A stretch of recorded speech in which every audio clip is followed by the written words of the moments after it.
दिल्ली के सरकारी स्कूलों में पढ़ने वाले बच्चों की तुलना में निजी स्कूलों में जो बच्चे पढ़ते हैं उनमें 5 गुना अधिक मोटापा की समस्या देखी गई है। इस पर बातचीत करने के लिए हमारे साथ हैं पीडियाट्रिशियन हैं गंगाराम हॉस्पिटल में डॉक्टर धीरेन्द्र गुप्ता जी। सबसे बात करते हैं। सर, ये जो रिसर्च अभी जो एम्स की है और ये ICMR से बाकायदा फंडेड है, तो इस पर क्या कहेंगे आप? जो ये रिपोर्ट आई है कि सरकारी स्कूलों की तुलना में निजी स्कूलों में बच्चों की मोटापे की समस्या ज़्यादा हो रही है।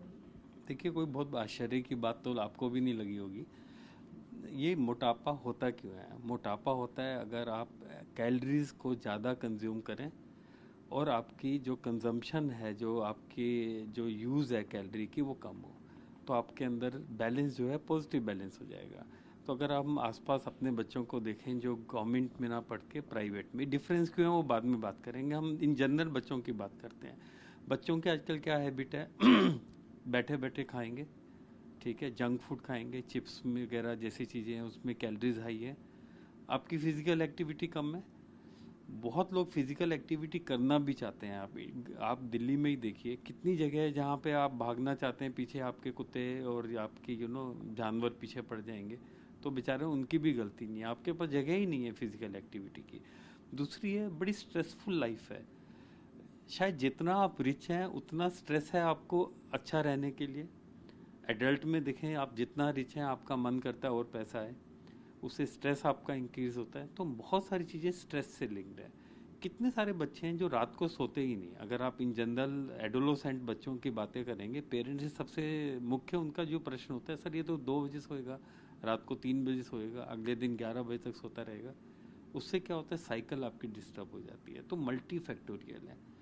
जब आपके पेरेंट्स जेनेटिकली प्री डिस्पोज थे मोटापे के लिए, तो आप भी मोटे होंगे।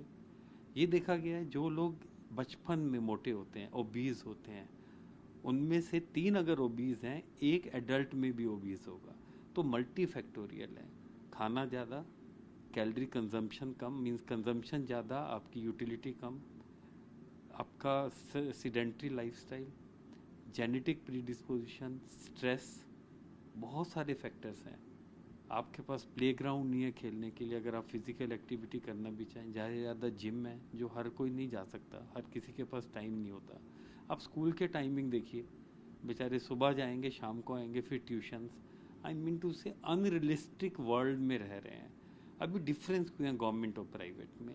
अगर हम गवर्नमेंट के बच्चों का सिनेरियो देखें, उनको मेहनत ज़्यादा करनी पड़ती है, घर में सर्वेंट्स कम होते हैं, आपकी यूटिलिटी ज़्यादा है। आप यूटिलाइजेशन जो कैलोरीज लेते हैं, तो यूटिलाइजेशन वैसे मीन्स अगर आप कंजम्पशन देखें, कैलोरीज कंजम्पशन कम है, यूटिलाइजेशन ज़्यादा है, आपको मेहनत ज़्यादा करनी पड़ती है।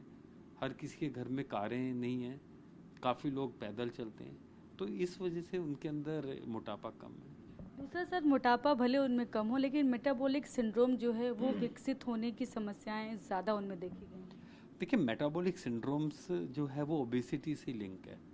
अगर हम इन जनरल देखें, काफ़ी पेशेंट्स में जेनेटिकली प्रीडिस्पोजिशन होती है।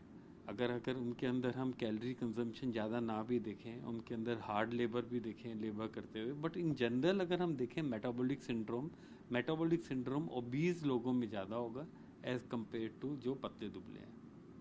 दूसरा सर, अगर मैं बात करूं कि अभी जो मोटापे की समस्या को देखते हुए ही शायद CBSE ने भी शुगर बोर्ड स्थापित करने के लिए बोला। उन्होंने कहा शुगर बोर्ड लगाए जाएं जिससे बच्चों में एक अवेयरनेस हो कि वो खान पान अपना कैसा रखें। देखिए, मैं ये कहता हूँ कि ये प्रॉब्लम ना शुरू से है। हमारे इंडियन ट्रेडिशन में क्या है, फर्स्ट ईयर ऑफ लाइफ में शायद आपको भी आपकी दादी नानी ने खूब मिठाइयाँ खिलाई होंगी, काफ़ी हलवे खिलाए होंगे जिसके अंदर काफ़ी शुगर होती है। Sugar and salt is a real problem.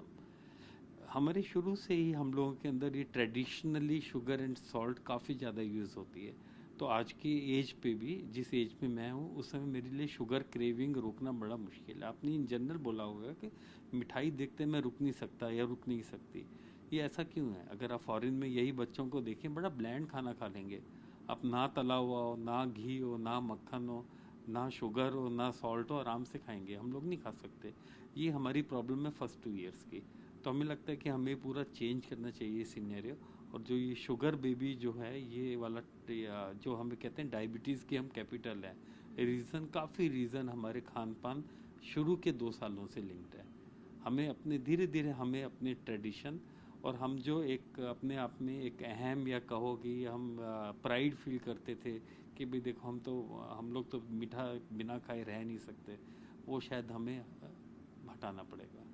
Sir, आपके पास जो बच्चे आते हैं एज ए पेशेंट, वो बच्चे क्या इस तरह की समस्या भी उनमें पेरेंट्स लेकर आते हैं कि इसका मोटापा बहुत बढ़ गया है, वेट ज़्यादा आपको देखने को मिलता है? हाँ, देखो मैं मेनली पल्मोनोलॉजी और रेस्पिरेटरी एंड एलर्जी का काम करता हूँ। इसमें भी मोटापा मेजर रोल प्ले करता है, स्पेशली कोविड के बाद क्या है, स्ट्रेस काफ़ी बढ़ा, अकेलापन ने स्ट्रेस इंक्रीज किया। जैसे ही आप स्ट्रेसफुल लाइफ गुजारते हो आपकी कार्बोहाइड्रेट इंटेक बढ़ जाती है, उससे आपका मोटापा रेस्पिरेटरी डिजीज से भी लिंक्ड है। जैसे आप मान लीजिए ओबीज है आपकी, स्पेशली अगर इस स्टडी में भी देखें ट्रंकल ओबिसिटी, आपका मीन्स फैट अगर आपके पेट में है तो आपको सांस लेने में ज़्यादा मेहनत पड़ेगी।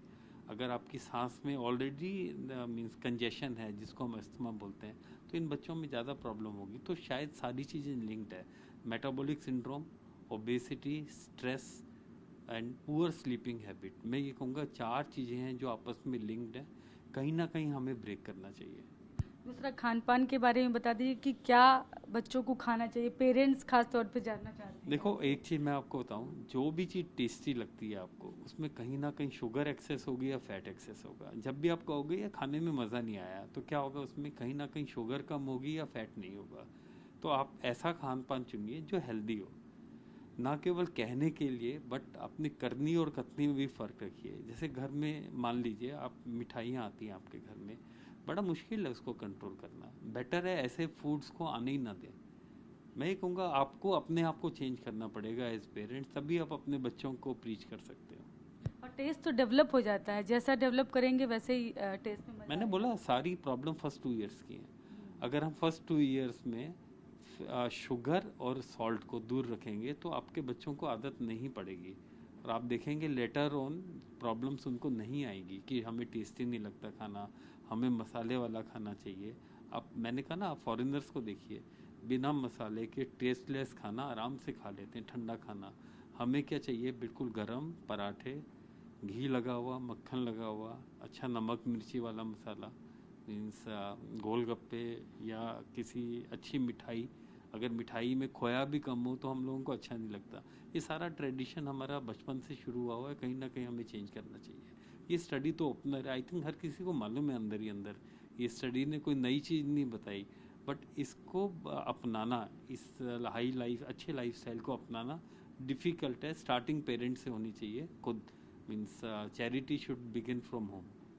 Thank you so much sir. तो ये हैं पीडियाट्रिशियन हैं गंगाराम हॉस्पिटल में डॉक्टर धीरेन्द्र गुप्ता जी। इन्होंने बताया कि किस तरह की परेशानियां बच्चों को हो रही, इनके पास किस तरह के पेशेंट आ रहे हैं, क्योंकि मोटापा बच्चों के लिए भी एक बड़ी समस्या होता जा रहा है। भले ही अभी फ़िलहाल बात जो इसमें आई है स्टडी में कि निजी स्कूल जो हैं उनके बच्चों में मोटापा जो है 5 गुना ज़्यादा पाया गया है बजाय सरकारी स्कूलों में पढ़ने वाले बच्चों के। तो लेकिन फिर भी आप सतर्क रहें मोटापे को लेकर। बच्चे को 2 साल बहुत इंपॉर्टेंट हैं, जैसा कि डॉक्टर साहब बोल रहे हैं कि 2 साल उसकी डाइट पर विशेष ध्यान देने की ज़रूरत है, खासतौर पर फैट और मीठा तो उसको कम से कम जहाँ तक हो सके कम से कम दें। इसीलिए सीबीएसई ने भी बाकायदा शुगर बोर्ड लगाने की बात की है ताकि बच्चों में ही शुरू से ही अवेयरनेस आ सके। कैमरा पर्सन वीरेंद्र के साथ में